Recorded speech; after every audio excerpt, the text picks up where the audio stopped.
ബൈബിളിലൂടെ ഒരു തീർത്ഥാടനം. വിശുദ്ധ ഗ്രന്ഥത്തിലെ പുസ്തകങ്ങളെ ആഴത്തിൽ മനസ്സിലാക്കാനും പഠിക്കാനും നാം ഏവരെയും സഹായിക്കുന്ന ഈ തിരുവചന പഠന പരമ്പരയിലേക്ക് ഗുഡ്നെസ് ടിവിയുടെ മാന്യപ്രേക്ഷകരായ നിങ്ങൾക്ക് ഏവർക്കും ഹൃദയപൂർവ്വം സ്വാഗതം.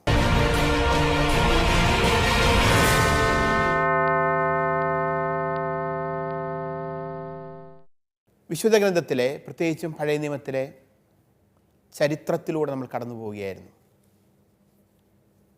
ഇതിനകം നിരവധി ചരിത്ര പുസ്തകങ്ങൾ നമ്മൾ വായിച്ചു, പഠിച്ചു, വ്യാഖ്യാനിച്ചു. ഇപ്പോഴിതാ പഴയ നിയമത്തിലെ ഏറ്റവും അവസാനത്തെ ചരിത്ര പുസ്തകങ്ങളിലേക്ക്, മക്കബായരുടെ ചരിത്രത്തിലേക്ക് നമ്മൾ എത്തി നിൽക്കുകയാണ്. മക്കബായരുടെ 2 പുസ്തകങ്ങളാണ് വിശുദ്ധ ഗ്രന്ഥത്തിൽ ഉള്ളത്. അതിൽ ഒന്നാമത്തെ പുസ്തകം നമ്മൾ വായിച്ച് വ്യാഖ്യാനിച്ച് മനസ്സിലാക്കുകയായിരുന്നു. കഴിഞ്ഞ ക്ലാസ്സിൽ നമ്മൾ 3-ാമത്തെ അധ്യായത്തിലാണ് എത്തി നിൽക്കുന്നത്. മക്കബായരുടെ പുസ്തകത്തിൻ്റെ കേന്ദ്ര കഥാപാത്രം എന്ന് പറയാവുന്ന വ്യക്തി യൂദാസ് മക്കബേയൂസ്. അദ്ദേഹത്തിൻ്റെ നേതൃത്വത്തിൽ മക്കബായർ നടത്തിയ വലിയ ചെറുത്തുനിൽപ്പ്, അവരുടെ വിപ്ലവം, അവർ നേടിയെടുത്ത ചില യുദ്ധവിജയങ്ങൾ, ഇതൊക്കെയാണ് നമ്മൾ കഴിഞ്ഞ ക്ലാസ്സിൻ്റെ അവസാന ഭാഗത്ത് കണ്ടത്. വളരെ പ്രത്യേകമായി 2 സെലൂസിഡ് സൈന്യാധിപന്മാർക്കെതിരെ, അപ്പളോണിയൂസ് എന്ന വ്യക്തിക്കെതിരെയും അദ്ദേഹത്തിൻ്റെ സൈന്യത്തിനെതിരെയും, കുറച്ചുകൂടി വലിയ സൈന്യവുമായി പിന്നീട് ഏറ്റുമുട്ടാൻ വന്ന സെറോൺ എന്ന സിറിയൻ സൈന്യാധിപനെതിരെയും അദ്ദേഹത്തിൻ്റെ സൈന്യത്തിനെതിരെയും, യൂദാസ് മക്കബേയൂസിനും അദ്ദേഹത്തിൻ്റെ കൂടെ ഉണ്ടായിരുന്ന വളരെ ചെറിയ മക്കബയൻ സൈനികർക്കും അത്ഭുതകരമായ യുദ്ധവിജയം ലഭിക്കുകയാണ്. ശത്രുക്കൾ ഭയന്ന് പിന്തിരിഞ്ഞോടേണ്ടതായിട്ട് വന്നു. അനേകം ശത്രുക്കൾ കൊല്ലപ്പെട്ടു. അങ്ങനെ യൂദാസ് മക്കബേയൂസിൻ്റെ നേതൃത്വത്തിലുള്ള ഒരു ചെറിയ സൈനിക നിര, മക്കബായരുടെ ചെറിയ സൈന്യം എപ്രകാരമാണ് പുകൾപ്പെട്ട സെലൂസിഡ് സാമ്രാജ്യത്തിൻ്റെ സൈന്യാധിപന്മാരെയും സൈനികരെയും പരാജയപ്പെടുത്തിയത്, വധിച്ചത് എന്നത് വലിയ ചർച്ചാവിഷയമായി. ഈ വിഷയം അവസാനം സെലൂസിഡ് രാജ്യത്തിൻ്റെ തലസ്ഥാന നഗരിയിലുമെത്തി. അന്ത്യോക്കസ് എപ്പിഫാനസ് 4-ാമൻ എന്ന സെലൂസിഡ് രാജാവ് യഹൂദരെ, പ്രത്യേകിച്ചും യഹൂദരുടെ ആചാരാനുഷ്ഠാനങ്ങളെ നിഷേധിച്ച രാജാവ്, യഹൂദർ പരിഭാവനമായി കണ്ടിരുന്ന ദേവാലയ നഗരത്തെ ജെറുസലേമിനെ വിജനമാക്കിയ രാജാവ്, ജെറുസലേം ദേവാലയത്തെ അശുദ്ധമാക്കിയ രാജാവ് യഹൂദരുടെ ചെറുത്തുനിൽപ്പിൻ്റെ വിവരം അറിയുകയാണ്. തീർച്ചയായും നമുക്ക് പ്രതീക്ഷിക്കാം എന്താണ് ഇനി സംഭവിക്കുക. ഈ ചെറുത്തുനിൽപ്പിൻ്റെ സമയത്ത് അതീവ കോപത്തോടെ തൻ്റെ ഇത്രയും വലിയൊരു സാമ്രാജ്യത്തിൻ്റെ സൈനിക നിരയുടെ മുമ്പിൽ ഒന്നുമല്ലാത്ത ഒരു ജനം, ഇവർ എപ്രകാരമാണ് തൻ്റെ സൈനികരെ വധിച്ചത്, തൻ്റെ സൈന്യാധിപന്മാരെ യുദ്ധത്തിൽ തോൽപ്പിച്ചത് എന്ന പകയോടെ, വിദ്വേഷത്തോടെ, കോപത്തോടെ ഈ ജനത്തിനെതിരെ, യഹൂദർക്കെതിരെ അതിശക്തമായ ഒരു സൈനിക നീക്കം നടത്താൻ അന്ത്യോക്കസ് എപ്പിഫാനസ് എന്ന രാജാവ് തീരുമാനിക്കുന്നു. അതിനുവേണ്ടിയുള്ള എല്ലാ സൈനിക സന്നാഹങ്ങളും മുന്നൊരുക്കങ്ങളും അദ്ദേഹം നടത്തുകയാണ്. എപ്രകാരമാണ് അദ്ദേഹം ഈ സൈനിക സന്നാഹങ്ങളും മുന്നൊരുക്കങ്ങളും നടത്തിയത് എന്നാണ് തുടർന്ന് വരുന്ന വചനഭാഗത്ത് നമ്മൾ വായിച്ച് മനസ്സിലാക്കാനായിട്ട് പോകുന്നത്. മക്കബായരുടെ പുസ്തകത്തിൻ്റെ 3-ാം അധ്യായം 27 മുതൽ 37 വരെയുള്ള തിരുവചനങ്ങൾ. ഈ സമയം നമുക്ക് ഒരുമിച്ച് ആ വചനഭാഗമൊന്ന് വായിക്കാം. വിവരങ്ങൾ അറിഞ്ഞ അന്ത്യോക്കസ് രാജാവ് കോപാക്രാന്തനായി. അവൻ രാജ്യമൊട്ടാകെ ഉണ്ടായിരുന്ന സൈന്യത്തെ വിളിച്ചുകൂട്ടി. അതൊരു സുശക്തമായ സേനയായിരുന്നു. അവൻ ഭണ്ഡാരത്തിൽ നിന്ന് സേനകൾക്ക് 1 വർഷത്തെ ശമ്പളം നൽകുകയും ഏത് പ്രതിസന്ധിയും നേരിടുന്നതിന് തയ്യാറായിരിക്കാൻ കൽപ്പിക്കുകയും ചെയ്തു. താമസമെന്യേ ഭണ്ഡാരം ശൂന്യമായി എന്നും പുരാതന കാലം മുതലേ നിലവിലിരുന്ന നിയമങ്ങൾ നീക്കിക്കളഞ്ഞത് മൂലം നാട്ടിലുളവായ ഭിന്നിപ്പും കലാപവും രാജ്യത്തിൻ്റെ വരുമാനത്തെ സാരമായി ബാധിച്ചുവെന്നും അവൻ മനസ്സിലാക്കി. ഇനി മുതൽ സ്വന്തം ചെലവുകൾക്കും മുൻ രാജാക്കന്മാരെക്കാൾ ഉദാരമായി താൻ നൽകാറുള്ള ദാനങ്ങൾക്കും സമ്മാനങ്ങൾക്കും വേണ്ടത്ര ധനശേഖരം ഉണ്ടായിരിക്കുകയില്ലെന്ന് അവൻ ഭയപ്പെട്ടു. അസ്വസ്ഥനായ അവൻ പേർഷ്യയിൽ പോയി നികുതി പിരിച്ച് വലിയൊരു സംഖ്യ ശേഖരിക്കാൻ തീരുമാനിച്ചു. പ്രഗത്ഭനും രാജവംശജനുമായ ലിസിയാസിനെ യൂഫ്രട്ടീസ് നദി മുതൽ ഈജിപ്തിൻ്റെ അതിർത്തി വരെയുള്ള പ്രദേശത്തെ ഭരണകാര്യങ്ങൾ ഏൽപ്പിച്ചു. മടങ്ങി വരുന്നതുവരെ അവൻ്റെ മകൻ അന്ത്യോക്കസിനെ സംരക്ഷിക്കാനും ലിസിയാസിനെ ചുമതലപ്പെടുത്തിയിരുന്നു. ഭടന്മാരിലും ആനകളിലും പകുതി അവനെ ഏൽപ്പിച്ചു. ചെയ്യേണ്ട കാര്യങ്ങളെക്കുറിച്ച് നിർദ്ദേശങ്ങളും നൽകി. യൂദായിലെയും ജെറുസലേമിലെയും നിവാസികളെയും സംബന്ധിച്ചുള്ള നിർദ്ദേശം ഇതായിരുന്നു: സൈന്യത്തെ അയച്ച് ഇസ്രായേലിനെയും ജെറുസലേമിൽ അവശേഷിച്ചവരെയും നിശേഷം നശിപ്പിച്ച് നാട്ടിൽ അവരുടെ സ്മരണ പോലും ഇല്ലാതാക്കുക. അവരുടെ പ്രദേശങ്ങളിലെല്ലാം വിജാതീയരെ വസിപ്പിച്ച് നാട് വിഭജിച്ചു കൊടുക്കുക. പകുതി സൈന്യവുമായി 147-ാം വർഷം രാജാവ് തലസ്ഥാനമായ അന്ത്യോക്യയിൽ നിന്ന് യാത്ര പുറപ്പെട്ടു. യൂഫ്രട്ടീസ് നദി കടന്ന് ഉത്തരപ്രദേശങ്ങളിലൂടെ അവൻ മുന്നേറി.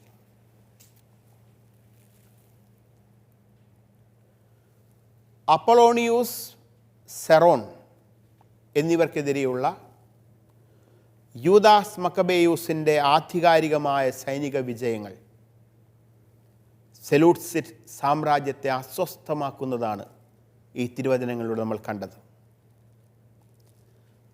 അന്ത്യോക്കസ് എപ്പിഫാനസ് 4 എന്ന രാജാവ് ഈ വെല്ലുവിളിയോട് നടത്തിയ പ്രതികരണവും സാമ്പത്തിക സൈനിക വെല്ലുവിളികൾ നേരിട്ടപ്പോൾ രാജാവ് എടുത്ത ചില തന്ത്രപരമായ തീരുമാനങ്ങളും ഈ വാക്യങ്ങളിൽ വിവരിക്കുന്നു. അന്ത്യോക്കസ് എപ്പിഫാനസ് സത്യത്തിൽ യൂദാസ് മക്കബേയൂസിൻ്റെ മക്കബായ വിപ്ലവത്തിൻ്റെ യുദ്ധവിജയങ്ങളോട് കോപത്തോടെയാണ് പ്രതികരിക്കുന്നത്. അതുകൊണ്ട് തന്നെ അവർക്കെതിരെ വലിയൊരു സൈനിക നീക്കം നടത്താനുള്ള ശ്രമങ്ങൾ ആരംഭിക്കുകയാണ്. അങ്ങനെ തൻ്റെ അതിശക്തമായ സൈന്യം യുദ്ധസജ്ജമാകുന്നതിന് വേണ്ടി തൻ്റെ സൈന്യത്തിൽപ്പെട്ട സൈനികർക്കെല്ലാം മുൻകൂട്ടി 1 വർഷത്തെ ശമ്പളം നൽകി. അതായത് ദീർഘകാലം നീണ്ടു നിൽക്കാവുന്ന ഒരു യുദ്ധത്തിന് ഒരുക്കമായി 1 വർഷത്തെ ശമ്പളം മുഴുവൻ അവർക്ക് മുൻകൂട്ടി നൽകുകയാണ്. ഇങ്ങനെ വളരെ ഉദാരമായി സൈന്യത്തെ സജ്ജമാക്കുന്നതിനിടയിൽ രാജാവ് മറ്റൊരു കാര്യം മനസ്സിലാക്കുന്നു. തൻ്റെ രാജ്യത്തിൻ്റെ ഖജനാവ് കാലിയായിക്കൊണ്ടിരിക്കുകയാണ്. കാരണം അന്ത്യോക്കസ് എപ്പിഫാനസ് 4 തൻ്റെ വിപ്ലവകരമായ ഭ്രാന്തമായ ചില ആശയങ്ങൾ നടപ്പാക്കുന്നതിൻ്റെ ഭാഗമായിട്ട് ധാരാളം പണം ചെലവഴിച്ചിരുന്നു. മാത്രവുമല്ല, അദ്ദേഹത്തിന് പ്രീതികരമായി തോന്നുന്നവർക്കെല്ലാം ഉദാരമായി സംഭാവനകൾ നൽകിയിരുന്നു. മൂന്നാമതൊരു കാരണം, അദ്ദേഹത്തിൻ്റെ ചില തെറ്റായ നിലപാടുകൾ കൊണ്ട്, തീരുമാനങ്ങൾ കൊണ്ട് ജെറുസലേം ഉൾപ്പെടെയുള്ള യൂദയ ഉൾപ്പെടെയുള്ള ഭാഗങ്ങളിൽ ജനങ്ങൾക്കിടയിൽ വിപ്രതിപത്തി ഉണ്ടാവുകയും അദ്ദേഹത്തിന് ലഭിച്ചുകൊണ്ടിരുന്ന കപ്പം, നികുതി, മറ്റ് ധനാഗമ മാർഗങ്ങൾ ഇവയിലെല്ലാം കുറവ് സംഭവിക്കുകയും ചെയ്തു. ഏതായാലും രാജാവ് ഭണ്ഡാരം ശൂന്യമായിക്കൊണ്ടിരിക്കുന്നു എന്ന കാര്യം തിരിച്ചറിഞ്ഞപ്പോൾ ഭണ്ഡാരത്തിലേക്ക്, തൻ്റെ ഖജനാവിലേക്ക് എത്രയും പെട്ടെന്ന് തന്നെ പണം എത്തിക്കണം, അതിനുവേണ്ടി നികുതി പിരിക്കണം. ഈ ലക്ഷ്യവുമായി രാജാവ് ഒരു തീരുമാനമെടുക്കുകയാണ്. താനിതാ ഒരു വലിയ വിഭാഗം സൈന്യവുമായി പേർഷ്യയിലേക്ക് പോകുന്നു. പേർഷ്യൻ പ്രദേശത്ത് കടന്നു ചെന്ന് അവിടെ യുദ്ധങ്ങൾ നടത്തി, അവിടെ യുദ്ധവിജയങ്ങളിലൂടെ ആളുകളിൽ നിന്ന് നികുതി പിരിച്ച് തൻ്റെ ഖജനാവ് നിറയ്ക്കാം. സമ്പന്നമായ പേർഷ്യയിൽ നിന്നും നികുതി പിരിച്ചെടുത്ത് തൻ്റെ ഖജനാവ് നിറയ്ക്കാം എന്ന പ്രതീക്ഷയാണ് ഇപ്പോൾ അന്ത്യോക്കസ് എപ്പിഫാനസ് 4-ാമൻ രാജാവിനുള്ളത്. പക്ഷേ ഇതേ സമയം ഇസ്രായേലിനെതിരെ, യൂദായ്ക്കെതിരെ, ജെറുസലേമിലെ മക്കബായർക്കെതിരെ യുദ്ധം ചെയ്യേണ്ടതായിട്ടുണ്ട്. അതിനായിട്ട് അദ്ദേഹം കണ്ടെത്തുന്ന മാർഗം, തൻ്റെ അനുചരന്മാരിൽ ഏറ്റവും പ്രധാനിയായിരുന്ന, വിശ്വസ്തനായിരുന്ന, രാജകീയ കുടുംബത്തിൽപ്പെട്ട അംഗമായിരുന്ന ലിസിയാസ് എന്ന വ്യക്തിയെ ഭരണ ചുമതല നൽകി അധികാരമേൽപ്പിക്കുകയാണ്. താൻ ഖജനാവ് നിറയ്ക്കാനുള്ള പണം തേടി പേർഷ്യയിലേക്ക് യാത്രയാകുമ്പോൾ തൻ്റെ മകൻ്റെ ഉത്തരവാദിത്വവും അന്ത്യോക്കസ് രാജാവ് ഭരമേൽപ്പിക്കുന്നത് ഈ ലിസിയാസിനെ തന്നെയാണ്. ആനകളും കുതിരകളും അടങ്ങുന്ന, കാലാൾപ്പളയും അടങ്ങുന്ന വലിയ സൈന്യത്തിൻ്റെ വളരെ വലിയൊരു ഭാഗത്തെ ലിസിയാസിന് നൽകിക്കൊണ്ട് രാജാവ് ലിസിയാസിനോട് പറഞ്ഞു, നീ എൻ്റെ മകനെ സംരക്ഷിക്കണം, ഈ സാമ്രാജ്യത്തെ സംരക്ഷിക്കുക എൻ്റെ അഭാവത്തിൽ. മാത്രവുമല്ല, സൈന്യത്തെ അയച്ച് ജെറുസലേമിലെ, യൂദയായിലെ ഇസ്രായേൽക്കാരെ നിശ്ശേഷം കൊന്നുകളയണം. അവരുടെ സ്മരണ പോലും ഇനി അവിടെ ഉണ്ടാകരുത്.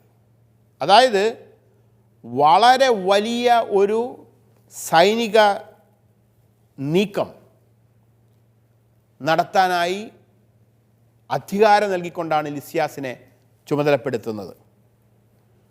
പ്രഗത്ഭനും രാജവംശജനുമായ ലിസിയാസിനെ യൂഫ്രട്ടിസ് നദി മുതൽ ഈജിപ്തിൻ്റെ അതിർത്തി വരെയുള്ള പ്രദേശത്തിൻ്റെ ഭരണാധികാരിയായി ഏൽപ്പിച്ചു എന്നാണ് പറയുന്നത്.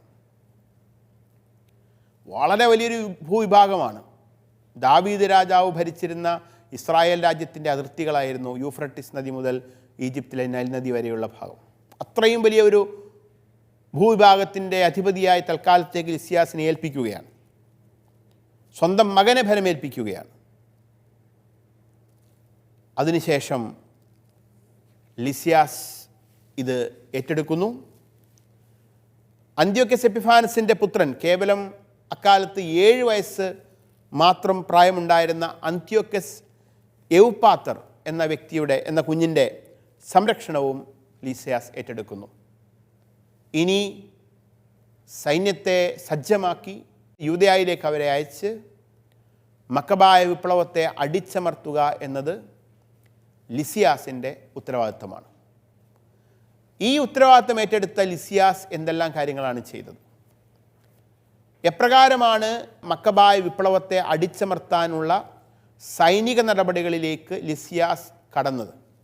അതാണ് തുടർന്ന് വരുന്ന ഭാഗങ്ങൾ നമ്മൾ വായിക്കുന്നത്. നമുക്ക് മക്കബായരുടെ 1-ാം പുസ്തകത്തിൻ്റെ 3-ാം അധ്യായം 38 മുതൽ 45 വരെയുള്ള തിരുവചന ഭാഗത്ത് ലിസിയാസ് ഭരമേൽപ്പിച്ച 2 വ്യക്തികളെക്കുറിച്ച് പറയുന്നുണ്ട്. അതൊന്ന് വായിക്കാം. രാജാവിൻ്റെ സ്നേഹിതന്മാരിൽ ശക്തന്മാരായ ദോറിമേനസിൻ്റെ പുത്രൻ ടോളമി, നിക്കാനോർ, ഗോർജിയാസ് എന്നിവരെ ലിസിയാസ് തിരഞ്ഞെടുത്തു. അവരെ രാജകൽപ്പന പ്രകാരം യൂദാദേശം നശിപ്പിക്കാൻ 40,000 പേരുടെ കാലാൾപ്പടയോടും 7,000 പേരുടെ കുതിരപ്പടയോടും കൂടി അങ്ങോട്ടയച്ചു. അവർ സൈന്യം മുഴുവനോടും കൂടി പുറപ്പെട്ടു. എമ്മാവൂസിന് സമീപമുള്ള സമതലത്തിൽ അവർ പാളയമടിച്ചു. ആ പ്രദേശത്തെ വ്യാപാരികൾ അവരെക്കുറിച്ച് പറയപ്പെട്ടിരുന്നത് കേട്ട് ഇസ്രായേല്യരെ അടിമകളായി വാങ്ങാൻ ധാരാളം വെള്ളിയും സ്വർണവും ഒപ്പം ചങ്ങലകളുമായി പാളയത്തിലേക്ക് ചെന്നു. സിറിയയിലും ഫിലിസ്തീനരുടെ നാട്ടിലും നിന്നുള്ള സൈന്യങ്ങളും അവരോട് കൂടെ ചേർന്നു. ആപത്ത് വർദ്ധിച്ചിരിക്കുന്നതായും ശത്രു സൈന്യം രാജ്യത്ത് പാളയമടിച്ചിരിക്കുന്നതായും യൂദാസും സഹോദരന്മാരും അറിഞ്ഞു. ജനങ്ങളെ നിശേഷം നശിപ്പിക്കാൻ രാജാവ് നൽകിയ കൽപ്പനയെക്കുറിച്ചും അവർ കേട്ടു. അവർ പരസ്പരം പറഞ്ഞു, നമ്മുടെ ജനത്തെ നാശത്തിൽ നിന്ന് നമുക്ക് പുനരുദ്ധരിക്കാം. ജനത്തിനും വിശുദ്ധ സ്ഥലത്തിനും വേണ്ടി പൊരുതാം. യുദ്ധത്തിന് തയ്യാറാകാനും കാരുണ്യവും അനുകമ്പയും യാചിക്കാനുമായി ജനം സമ്മേളിച്ചു. ജെറുസലേം മരുഭൂമി പോലെ വിജനമായി കിടക്കുന്നു. അവളുടെ മക്കളിലാരും അകത്തു കടക്കുകയോ പുറത്തു പോകുകയോ ചെയ്യുന്നില്ല. വിശുദ്ധ സ്ഥലം ചവിട്ടിമെതിക്കപ്പെട്ടിരിക്കുന്നു. വിജാതീയർ കോട്ട കൈയടക്കിയിരിക്കുന്നു. വിജാതീയർക്കത് താവളമായി തീർന്നിരിക്കുന്നു. യാക്കോബിൽ നിന്ന് സന്തോഷം പോയി മറഞ്ഞു. കുഴലും വീണയും നിശബ്ദമായിരിക്കുന്നു. അന്ത്യോക്യസ് എപ്പിഫാനസ് നാലാമൻ 3 നിയോഗങ്ങളാണ് ലിസിയാസ് എന്ന വ്യക്തിയെ, തൻ്റെ രാജ്യത്തിലെ വളരെ പ്രധാന സ്ഥാനം വഹിച്ചിരുന്ന വ്യക്തിയെ ഏൽപ്പിക്കുന്നത്. 1, യൂഫ്രട്ടീസ് നദി മുതൽ നൈൽ നദി വരെയുള്ള മുഴുവൻ ഭൂവിഭാഗത്തിൻ്റെയും സാമ്രാജ്യഭാഗത്തിൻ്റെയും ഭരണകാര്യങ്ങൾ നിർവഹിക്കുക. 2, തൻ്റെ പുത്രൻ അന്ത്യോക്കസ് എവുപാത്തറിനെ താൻ തിരികെ വരുന്നത് വരെ സംരക്ഷിക്കുക. 3, യൂദാദേശത്തേക്ക് സൈന്യത്തെ അയച്ച് സകല ഇസ്രായേൽക്കാരെയും വധിച്ച് അവരുടെ ഓർമ്മ പോലും ഭൂമുഖത്ത് അവശേഷിക്കാൻ ഇടയാകാത്ത വിധം പരിപൂർണമായി അവരെ നശിപ്പിക്കുക, കൊലപ്പെടുത്തുക. ഇതിൽ 3ാമത്തെ ദൗത്യത്തിൻ്റെ നിർവഹണത്തിനായി ലിസിയാസ് തിരഞ്ഞെടുക്കുന്നത് 2 പേരെയാണ്. 3 പേരുടെ പേരുകൾ പറയുന്നുണ്ട്, പക്ഷെ അതിൽ 2 പേരാണ് ഈ നിയോഗവുമായി മുൻപോട്ട് വരുന്നത്. 3 പേരുകൾ പറയുന്നത്, ഒന്നാമത്തത് ദോറിമേനസിൻ്റെ പുത്രൻ ടോളമിയാണ്. അദ്ദേഹത്തിൻ്റെ സൈനിക നീക്കത്തെക്കുറിച്ച് ഇപ്പോൾ ഇവിടെ സൂചിപ്പിക്കുന്നില്ല. മറ്റ് 2 പേർ നിക്കാനോറും ഗോർജിയാസുമാണ്. നിക്കാനോറും ഗോർജിയാസും സൈന്യാധിപന്മാരാണ്. സെലൂസിഡ് സൈന്യത്തിലെ അതിശക്തരായ സൈന്യാധിപന്മാർ. ഈ സൈന്യാധിപന്മാരെ വെറുതെ വിടുകയല്ല, മറിച്ച് രാജകൽപ്പന പ്രകാരം 40,000 പേരടങ്ങുന്ന കാലാൾപ്പട, 7,000 പേരുടെ കുതിരപ്പട, ഇങ്ങനെ അതിശക്തമായ ഒരു സൈന്യമാണ് ഇപ്പോൾ യഹൂദരെ കൊലപ്പെടുത്തുന്നതിന് വേണ്ടി മുൻപോട്ട് നീങ്ങിക്കൊണ്ടിരിക്കുന്നത്. ഈ സൈന്യത്തിൻ്റെ നീക്കത്തെക്കുറിച്ച് അറിഞ്ഞ് ഇവർ പോകുന്ന വഴിയിൽ തന്നെ രണ്ട് കൂട്ടർ കൂടി ഇവരോട് ചേരുന്നുണ്ട്. ഒരു കൂട്ടർ വ്യാപാരികളാണ്. അവരുടെ കയ്യിൽ ധാരാളം സ്വർണവും വെള്ളിയും വിലപിടിപ്പുള്ള ലോഹങ്ങളൊക്കെയുണ്ട്. മേൽത്തരം വസ്ത്രങ്ങൾ നെയ്യുന്നതിനുള്ള അസംസ്കൃത വസ്തുക്കളും അവരുടെ കയ്യിൽ ഉണ്ട്. എന്ന് പറഞ്ഞാൽ ധാരാളം സമ്പത്തുണ്ട് അവരുടെ കയ്യിൽ. ഈ സമ്പത്തുമായി അവർ ഈ സേനയോട് ചേരുകയാണ്. എന്തിന്? ഈ സേന ഇസ്രായേൽക്കാരെ പരിപൂർണമായി കീഴ്പ്പെടുത്തി കഴിയുമ്പോൾ, യുദ്ധത്തിൽ ഇസ്രായേൽക്കാർ പരാജിതരാകുമ്പോൾ, അവിടെ നിന്നും പിടിച്ചെടുക്കുന്ന ഇസ്രായേൽക്കാരെ അടിമകളായി മേടിക്കാനുള്ള പണവുമായി ഈ സൈന്യത്തിന് പണം നൽകി ഇസ്രായേൽക്കാരെ അടിമകളായി മേടിക്കാനുള്ള സ്വർണവും വെള്ളിയും കയ്യിൽ കരുതുന്നു. ആ അടിമകളെ കൂട്ടിക്കൊണ്ടുവരാനുള്ള ചങ്ങലകൾ കൂടി കയ്യിൽ കരുതിക്കൊണ്ടാണ് ഇവർ കടന്നു വരുന്നത്. രണ്ടാമത്തെ കൂട്ടർ ഇവരുടെ ഈ സൈന്യത്തിൻ്റെ യുദ്ധവിജയം ഉറപ്പാണ് എന്ന ബോധ്യത്തിൽ സിറിയയിൽ നിന്നും ഫിലിസ്തീനയിൽ നിന്നുമുള്ള കുറേയധികം സൈനികരും ഇവരുടെ കൂടെ കൂടുന്നു. എന്ന് പറഞ്ഞാൽ അതിബൃഹത്തായ ഒരു സൈന്യമാണ് ഇപ്പോൾ യൂദയായ്ക്ക് നേരെ മഖബായർക്ക് എതിരെ യുദ്ധത്തിനായിട്ട് വരുന്നത്. എമ്മാവൂസിന് സമീപമുള്ള സമതലത്തിൽ അവർ പാളയമടിച്ചു എന്നാണ് വചനം പറയുന്നത്. ജെറുസലേം, എമ്മാവൂസ് എന്ന സ്ഥലം ജെറുസലേമിന് 30 കിലോമീറ്റർ വടക്ക് പടിഞ്ഞാറുള്ള എമ്മാവൂസ് നഗരമാണ് എന്നാണ് കരുതപ്പെടുന്നത്. അപ്പോൾ എമ്മാവൂസ് എന്ന സ്ഥലത്ത് ശത്രു സൈന്യം, സെലൂസിഡ് സാമ്രാജ്യത്തിൻ്റെ സൈന്യം, നിക്കാനോറിൻ്റെയും ഗോർജിയാസിൻ്റെയും നേതൃത്വത്തിലുള്ള സൈന്യം വന്ന് പാളയമടിക്കുകയാണ്. അവരോടൊപ്പം സിറിയയിൽ നിന്നും ഫിലിസ്തീനയിൽ നിന്നുമൊക്കെയുള്ള അസംഖ്യം സൈനികരും വന്നു ചേർന്നിട്ടുണ്ട്. ഈ പാളയത്തിൽ ഇവരോടൊപ്പം ധാരാളം സമ്പത്തുമായി, സ്വർണവും വെള്ളിയുമൊക്കെയായി ഇസ്രായേൽക്കാരെ അടിമകളായി വിലയ്ക്ക് വാങ്ങാൻ വന്ന വ്യാപാരികളുമുണ്ട്. എന്ന് പറഞ്ഞാൽ ഇതിൽ നിന്നൊക്കെ ഒരു കാര്യം വ്യക്തമാണ്: ഈ യുദ്ധത്തിൽ വിജയം സുനിശ്ചിതമാണ്. ഈ യുദ്ധത്തിൽ എല്ലാ കാരണങ്ങൾ കൊണ്ടും യഹൂദർ പരാജയപ്പെടും, മക്കബായ പരാജയപ്പെടുമെന്ന ഉറപ്പിലാണ് ഈ സൈന്യം വരുന്നത്. സെലൂക്യരുടെ യുദ്ധസന്നാഹത്തിനെതിരെ മക്കബായർ കരുതലോടെ ഒരുക്കങ്ങൾ നടത്തുകയാണ്. പരസ്പരം വിവരങ്ങൾ പങ്കുവെച്ചുകൊണ്ട് അവർ ചെറുത്തുനിൽപ്പിനുള്ള ഒരുക്കങ്ങൾ ആരംഭിക്കുന്നു. അവർ പരസ്പരം പറഞ്ഞു, നമ്മുടെ ജനത്തെ നാശത്തിൽ നിന്ന് നമുക്ക് പുനരുദ്ധരിക്കാം. ജനത്തിനും വിശുദ്ധ സ്ഥലത്തിനും വേണ്ടി പോരാടാം. വിശുദ്ധ നാടും സത്യവിശ്വാസവും സംരക്ഷിക്കാനുള്ള ഈ യുദ്ധത്തെ മക്കബായ ഗണത്തിലെ ഓരോ വ്യക്തിയും സ്വന്തം ഉത്തരവാദിത്തമായി കരുതി. ഈ യുദ്ധത്തിന് വേണ്ടി അവർ നടത്തിയ ഏറ്റവും വലിയ ഒരുക്കം എന്ന് പറയുന്നത് സൈനിക അഭ്യാസമായിരുന്നില്ല, മറിച്ച് പ്രാർത്ഥനയായിരുന്നു. ദൈവമായ കർത്താവിൽ അവർ പരിപൂർണമായി ആശ്രയം വെച്ചു. യുദ്ധത്തിന് തയ്യാറാകാനും കാരുണ്യവും അനുകമ്പയും യാചിക്കാനുമായി ജനം സമ്മേളിച്ചു എന്നാണ് നമ്മൾ വായിച്ചത്. ജനം സമ്മേളിക്കുന്നത് മിസ്പ എന്ന സ്ഥലത്താണ്. ശത്രു സൈന്യം പാളയമടിച്ചിരിക്കുന്നത് എമ്മാവൂസ് എന്ന സ്ഥലത്താണ്.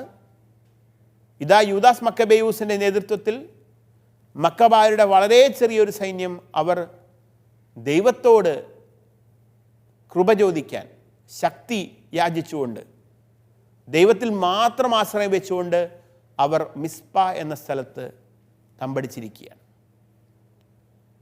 ഈ സമയം ജെറുസലേമിൻ്റെ അവസ്ഥ എന്തായിരുന്നു എന്ന് വചനം നമ്മളോട് പറയുന്നുണ്ട്. ജെറുസലേം മരുഭൂമി പോലെ വിജനമായി കിടന്നു. ഒരു കാലത്ത് മഹിമയോടെ നിന്നിരുന്ന ദേവാലയ നഗരം,